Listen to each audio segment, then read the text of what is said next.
Yes, I got them from a website. I just googled Harry Potter is evil arguments, and this is 10 arguments against Harry Potter. I will argue against them. Harry Potter is a global, long-term project to change the culture. Okay, I'm just going to stop right there. There's a little more, but I'm just going to stop right there and say one thing. J.K. Rowling did not intend to change culture with Harry Potter. She wanted to write a book, maybe even a book series, of a character that came into her mind, just like all other authors. In the young generation, inhibitions against magic and the occult are being destroyed. Okay, they are not. Sure, there are more people joining the Wicca religion, but that does not mean we can blame it on Harry Potter. Harry Potter is a work of fiction, not meant to promote Wicca. That's not what J.K. Rowling meant.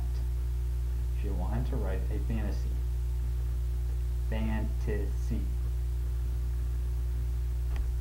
that has realistic fiction elements. She wanted to write realistic fiction, not a real strong allegorical, this is what we should believe in. Thus forces re-entry enter society with Christianity has overcome. I don't understand it. Hogwarts, the school of magic and witchcraft, is a closed world of violence and horror, of cursing and bewitching, of racist ideology, of blood sacrifice, disgust and obsession. What the heck? What the hell? Hogwarts is not a closed world. Sure, it's out in the middle of nowhere, but it's not closed. There's a train that leads in. There are multiple secret passages leading out. It's closed off to muggles, the non-wizarding people, because they have no business being there. Violence and horror. Okay, there's some violence, but that doesn't mean that it's evil. There are many schools that have violence and horror, but do we condemn those schools to being evil? No. Cursing and bewitching. Well, of course, it's a wizarding school, a fictional wizarding school, where they teach magic. Of course, there's going to be cursing and bewitching. That's just part of their world, their fictional world. Racist ideology. I have no idea where that comes into play. There are kids of multiple races and ethnicities there. I have no idea where the racism comes into play. Could it be against muggles? Yeah, there's racism against muggles. But those are like the racist people in our world. Not everyone believes it. Very few people believe it until in Book 7. Book 7, I'll get into that later. Blood sacrifice. Yeah. That is dark magic. And it only happened once. And that was so that the Dark Lord Voldemort could come back. It's not something they commonly do. It's not even common in their world. It's something that only very strong dark wizards do. And In the book, there is discrimination between good wizards and bad wizards. Yeah. There's good and evil in a fairy tale. Sorry if I'm being a little, mean, but this is a topic I feel very strongly about, and I can only be mean to get my point across. Disgust and obsession. There's no disgust and obsession. There just isn't. I've read them. It's not there. There's an atmosphere of continuous threat. Yeah, like at every other high school and middle school. There's bullies. There's bad people. It's realistic fiction. There has to be something that's somewhat believable. And before you start spamming me about how I keep saying that's realistic fiction, but it's not real. Okay. Give you a couple of examples. Pokemon is realistic fiction. There's human people. They do things that are seemingly possible, but they live in a completely fictionalized world. Peter Pan is realistic fiction. It's real people. There's pirates. There's runaway kids, but it's still fiction. There is such thing as realistic fiction. Okay? Which young readers cannot escape. Sure they can escape. They can put the book down.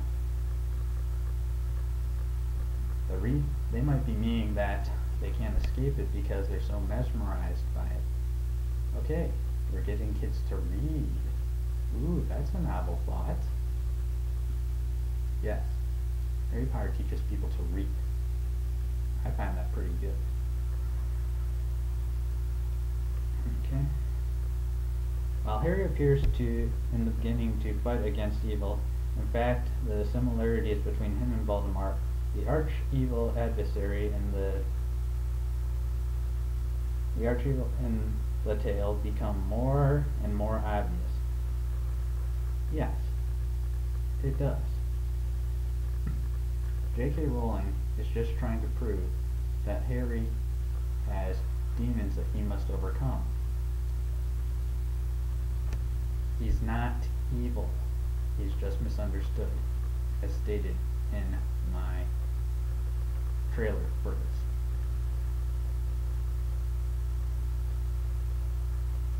And that only happens in Volume 5, which they really point out. In Volume 5, Harry is being obsessed by Voldemort, which leads to symptoms of personal disintegration. Yeah. But Harry overcomes them. That's what J.K. Rowling's trying to prove. That you can overcome evil that's in you.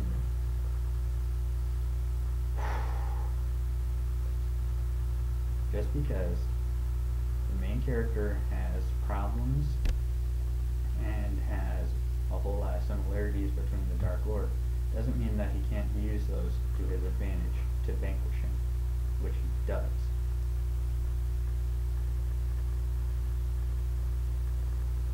The human world becomes degraded. The world of witches and sorcerers become glorified.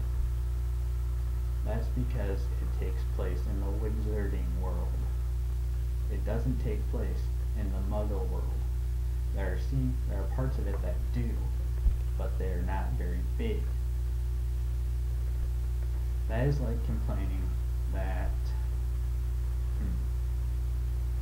let's say that this story about someone that is going into Canada that's American, that's like complaining that that takes too much place in Canada, and that America is degraded, and then saying that America is degraded. It just doesn't take place there. You can't have a good fairy tale and have a bad setting, or a setting that doesn't match it. Okay?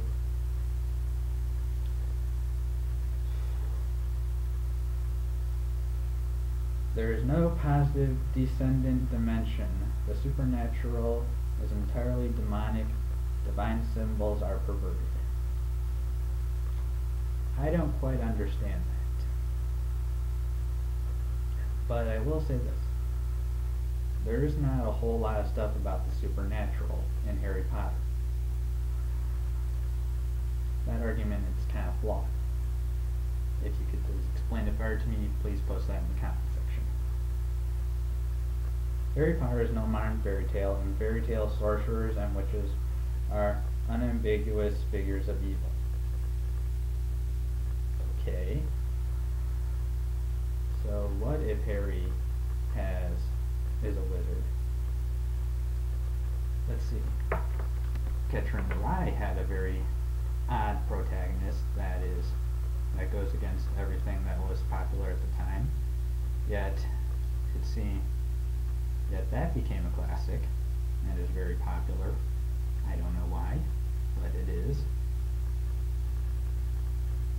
Let's see, so you feel the hero escapes their power through the exercise of virtue. Harry does do that. He does do good. He puts his life on the line to save others. That's good. Guess I'll get some more of that in my pretty much closing video on the 7th book, where a whole lot happens. That'll be good. Harry Potter universe, there's no character that endeavors consistently to achieve good. For seemingly good ends, evil means are being used. Okay. Let me use a real life example of that. To free the slaves with the Underground Railroad. Do you remember what had to happen? They had to steal people's property and then smuggle it into Canada. And yes, that's how it was seen at the time. Slaves were property. So you're stealing and smuggling. Two very bad things.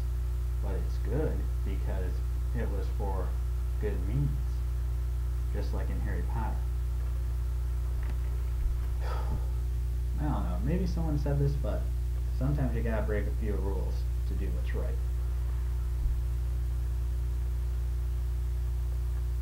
A young reader's power of discriminant of good and evil is blacked out through emotional manipulation and intellectual confusion. You gotta be kidding. In Harry Potter, there is clearly good and clearly evil. Harry and his friends are clearly good. Harry's enemies are clearly evil. It's black and white, basically.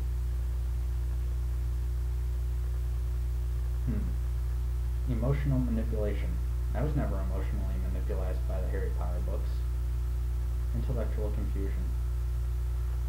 I was confused at some of the British terms that were used in Harry Potter, but I had someone explain them to me, and they had absolutely nothing to do with the differentiation between good and evil.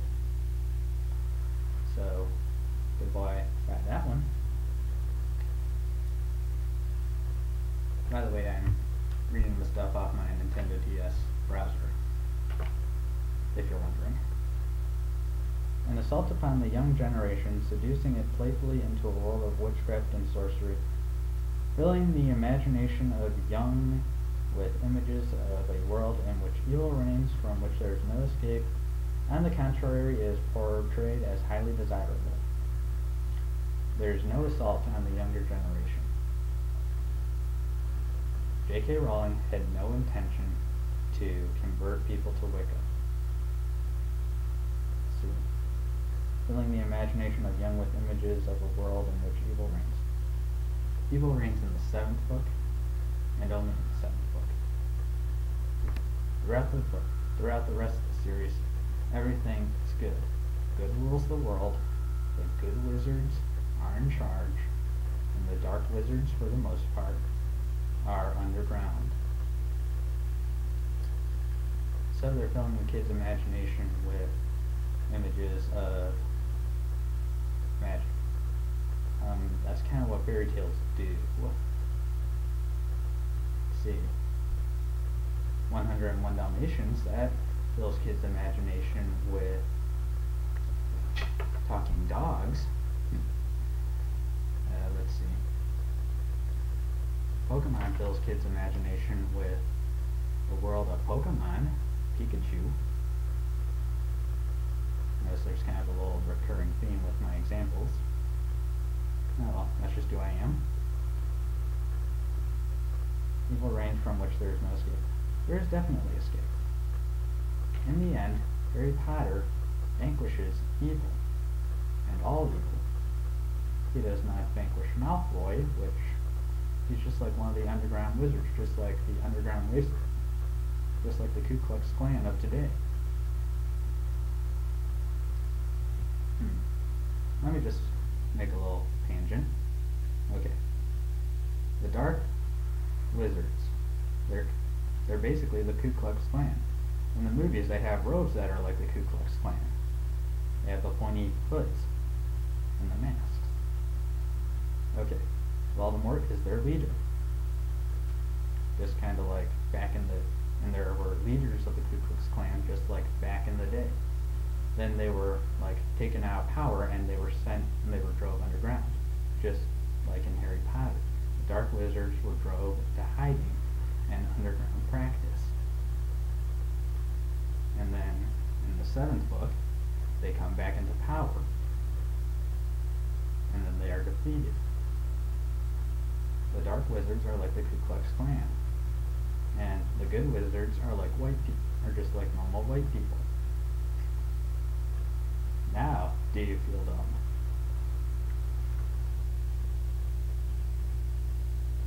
Highly desirable. Okay, so what?